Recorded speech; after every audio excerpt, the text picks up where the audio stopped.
back to the Paul Atelier. Today I want to feature a few items that I got recently. So the first one I'm going to get out of the way because I always forget to feature her. So this is my Audrey Hepburn doll, which I got from Etsy. So this is the only one that I ordered online. The rest are from my vintage store. So this is one of my favorite dresses on her from the film Breakfast at Tiffany's, and I actually wanted to get the black Givenchy one, but that one is so common. And then this is one of my favorite ensembles of hers in that movie. She actually wore it for a very short while when she had that conversation with Mickey Rooney where he was complaining that he was making too much noise.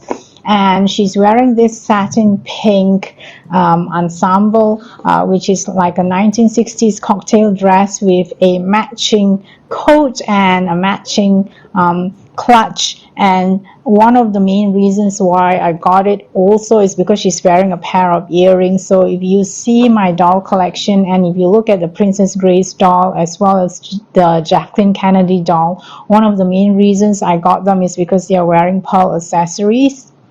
And that's one of the reasons why I've also named my channel the Pearl Atelier, because I'm always very enamored by pearl jewelry. So this is one of my very special dolls. I think it's really detailed. They've even included the bow on the dress as well as the sequins. So this is a very 1960s aesthetics. And the second one, I think I'm just going to get the larger items out of the way, or tote bag from Paul and Joe. So I actually got this because it kind of reminds me of the 1960s aesthetics. My mom carried around this sort of a tote bag every time when we went to the beach or if we were to go swimming, and she would put all our gear in there. So it's also very useful because nowadays we don't supermarkets don't hand out plastic bags anymore, so we need to bring around our own tote bag. Another one that I got as well, they've got fabulous tote bags, is this Disney one. So this is in collaboration with New Balance, and you've got Mickey on the front with his logo, and then at the back of it, which is I think very witty and ingenious, is his rear view. So it is very cute, and this is very useful as well for when you are shopping for small items. You can just fold it up and put it in your handbag. It's made up of cloth and you can even wash them. And this one as well, the Paul and Joe, I've actually washed it as well. It's sort of made up of a vinyl kind of a material, so you can also go shopping at the supermarket and purchase your food items and you wouldn't have to worry about ruining the bag. And I also got this parasol. I've actually got quite a few collection of parasols. So this is a parasol and not an umbrella. I'm thinking the only difference between a parasol and an umbrella is that the parasol is used for like sunny weather. It's not for when it rains, because this is entirely made up of cotton and silk.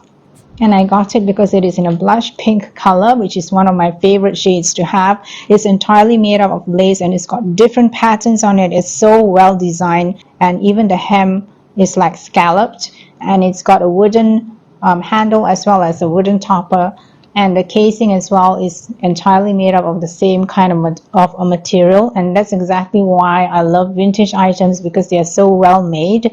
And then this one is my early purchase for Christmas, and this one is entirely made up of wood.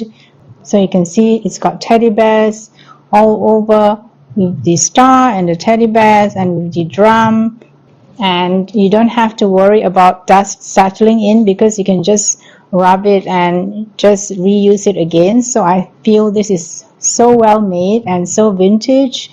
Vintage items tends to be so much more of a better quality, and they put in so much effort into it, and it's not mass produced, so you're going to be the only one who has this very special wreath. And then in terms of figurines, I got quite a few of them this time round as well. So this is the most special one that I have. So this is a lady on a swing, and it's entirely made up of porcelain. So she's hanging from a swing from a tree trunk, and you can see that she is wearing a very feminine dress. So this one, they were actually ready to get rid of it because they said they tried to fix it. The tree trunk was actually broken, and they tried to fix it with normal super glue and it wouldn't stick. So I said I'll get it. So they sold it at a very cheap price for me. And then I tried it with the usual super glue, and it doesn't work, so I had to go and get an epoxy glue, and it worked, but I had to hold on to it for nearly like 4 minutes before it can really be securely attached to the porcelain figurine. It's also a musical, it has also a musical thing. It's a wind-up because it's made up of porcelain, and nowadays figurines are made up of resin, and it's not so well made or as delicate as this lady. I love her features on her face. Is very, very delicate. You can see the blush on her cheeks as well, as her eyes are very finely painted. Her hands and every single finger on her hand, we can see that it's very, very detailed.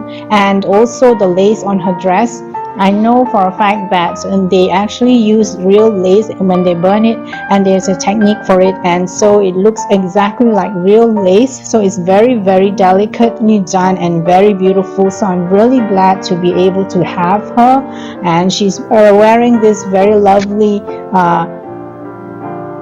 blush pink colored dress with a matching hat and a matching sandal in the same shade. She's so ultra feminine, and she's got such a carefree expression swinging on the swing. The second figurine that I have is this fairy, sort of garden fairy figurine. So I've actually stuck her with blue tack on a glass, which is upturned, and she is a woodland rose fairy, I suppose, because she's got a rose in her head as well as in her hand, and she's wearing a pink dress, and she's got some glitter on her wings as well. So she's got this very sweet expression on her face, and I've always wanted to have this sort of a fairy, and I've been looking out for one for quite some time, but the quality of it is much more better than the ones that I've seen, so I'm very happy to have her. And then I always forgot to feature this. This is like a wooden sort of a stand which I got so that I can put it in my dollhouse. It's very unusual because I've never seen one made up of wood, and it's painted on, and it's really very well done. So I decided to get this so that I can display it in my dollhouse. And then I got this cat figurine because I've got a similar one, blue in color, from Japan many years ago, and that one they've really blinged it up. So this one is exactly the same. The only difference is this is pink in color, that one is blue, and she's holding a yellow crystal ball, whereas the blue one is holding a white crystal ball. So this, I was thinking of turning it into an art project. When I'm free one day, I hope to be able to do some arts and crafts and add on some bling onto it so that it can match together with the blue one. So this is another addition to my cat collection. I've actually got a few other items. However, I think the video is running a bit too long, so I'll just split them into another video. So this one, the final one that I'm showcasing, is Tinkerbell, one of the most iconic characters from Disney. So she is really well made and quite a good size, because the ones that I've seen are sort of almost half of this size, and it's got Tinkerbell Disney on the bottom, as if you don't know who she is, and then she's wearing that tulip or plant looking mini dress that she has got on, and her wings and even the bow in her hair is very detailed. And the best part about it is her impish expression and her very cheeky expression on her face. So every time when I look at her, it brings a smile to my face. I think that's the most important thing of all when you're collecting all these things, and bring so much joy into your life. So I hope that you've enjoyed this collection, and if you'd like to look at more of my vintage finds, I've done quite a few videos on them. You can check that out in my playlist. Please don't forget to like, share, and subscribe, and have a fabulous week ahead. Goodbye.